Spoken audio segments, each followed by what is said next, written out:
Well, Netflix has this series hosted and produced by Guillermo de Toro, and it's his Cabinet of Curiosities, and so it's all horror-based stories, which Guillermo is well known for. And I've only seen the first episode. I'll take a look at the others. But it does have all the mood and atmospherics that the Toro is known for, and certainly well, how should I put it? The look of the monster in this episode, with some Lovecraftian imagery thrown in there too, which of course he's a fan of, I'm sure. And that's all well and good. It's well shot. It's well performed, but there's some flaws. I mean, first of all, and this is a hard thing to do, a lot of times it's just based on whatever charm you can bring to a story, and it has some of that in there, so that's where it's successful. But ultimately, you already know what's going to happen. So the plot is this guy, he does these deals where he bids on auctions at storage facilities, and this one in particular that's very old, and then looks to see if there's anything of value in there, and sells it. And he's in debt to some shadowy figures, criminals, what have you. And then of course, there's something terrible in there, and there's these clues presented in the story, and then ultimately his demise as a result. Of course, anthology shows like this calls back to Twilight Zone and its many clones and of course reboots and whatnot. And but one of the favorite trends in these stories is a particular villain becomes the focus of a story, and he gets his just deserves, and that's no different here. That's I guess you could say is the core of this. It's all prettied up by prettied up. I mean, all decorated with horrific the imagery of the ultimate end, and then just the eeriness of it all, which is all well done.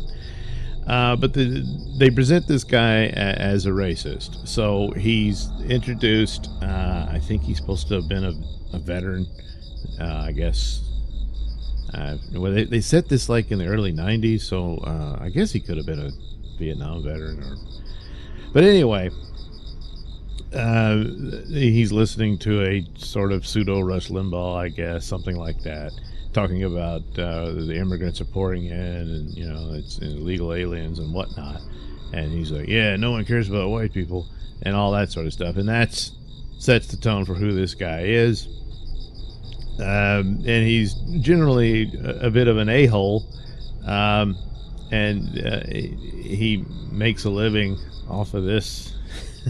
Kind of a stupid way to go about. I mean, a lot of people do it, and I guess they know what they're doing. And if you've got the capital for it, and you find some stuff to make back good on it, then I suppose so. But he didn't look like the guy that was getting anywhere, especially since he was in debt to some criminal in part of the story.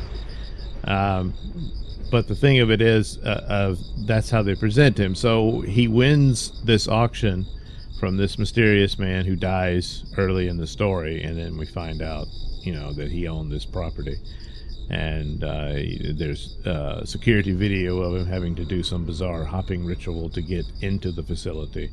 And they're like, what do you think that is? Oh, he doesn't care. He just wants to see if there's anything valuable in there, But in the meantime, there was this immigrant woman who had property in that storage facility, and it was just family keepsakes, photographs and stuff. And so there was some, miscommunication to where she couldn't get it out in time before it was sold off. That's the deal when you put stuff in storage and you die or you stop paying the rent. It becomes the property of the property owner. And what do? Well, they auction it off, and that's the deal. Well, her stuff was in there, so she was asking could you please just go through what's hers? It's basically just photographs and that sort of thing, and that's that. And the guy said, no, I want it fair and square, that's it, now beat it, And he said, well, he's an asshole. Okay, he's an asshole. And then the rest of the story, he finds there is valuable stuff in there. There's these lost books of witchcraft or what have you, and a seance table and all this type of stuff. And there's one missing volume, and this guy, he's very interested, and he's offering $300,000. And the guy's like, wow, okay, let's go find it. And then, there's a secret part in the storage room, and you release the monster and all that. As the monster is released, the guy's like, holy crap. And so he's trying to escape, but the place is locked down, and he gets to the exit door, and he can't open it. It's locked, and the monster's coming for him. And the immigrant woman just hung around, I guess, unless she knew what was going to happen, because, she had some sort of relationship with the owner, or the previous owner anyway. And he's like begging her to open the door and let him out, and she just, stares at him and walks away and leaves him there. You see, if you're wanting to present the guy and he's racist and he's the bad guy and he's getting what he deserved, he put himself in there. Well, he didn't know what he was getting into. He knew nothing of supernatural stuff and demons and whatnot. So that's not really on him. And sure, he was an asshole to this woman, but that doesn't mean he deserves the death penalty over some family photo album she wanted or something like that, and she just walks away. Well, now she's the villain. You made her more of the monster than the racist is, so that's kind of stupid. If you're going to put that, because like Twilight Zones, you would have people who really did screw people over, and they were, villains who were getting what they deserved, and are just people pursuing something greedy at all costs and what have you, and that sort of thing. Not in every episode, but it was a recurring theme, especially for Rod Serling, and but here it's he really dropped the ball on it. You needed some other way, or he just got caught up in it and that's it. But it's a very simplistic story. There's not much else to it, So kind of a rough start. Again, performances are very good. The mood and look of it is excellent. The monster is very monstrous and creepy.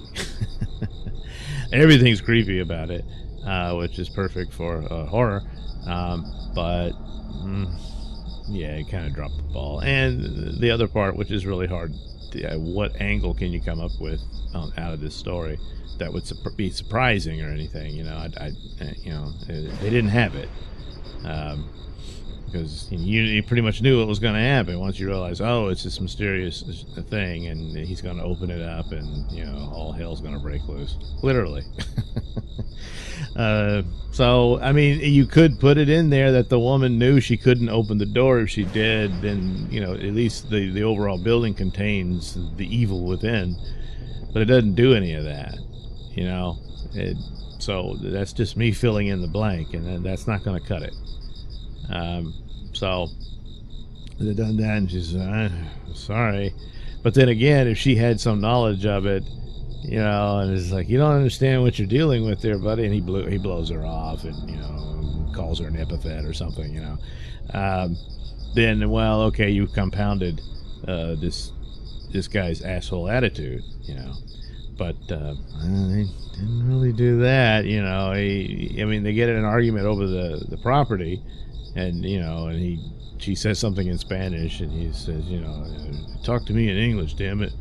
I guess that's supposed to be the insult, but even so, so he deserves to get slaughtered by the monster while she stares. So did you understand that you made this woman the villain? I don't think that was your intention, but that's what happened. So quite the stumble, in my opinion. But overall, so I'll check out the others. and look at that, and we'll see what it does. But yeah, I kind of a right out the gate, a bit of a stumble here for Guillermo de Toro's Cabinet of Curiosities.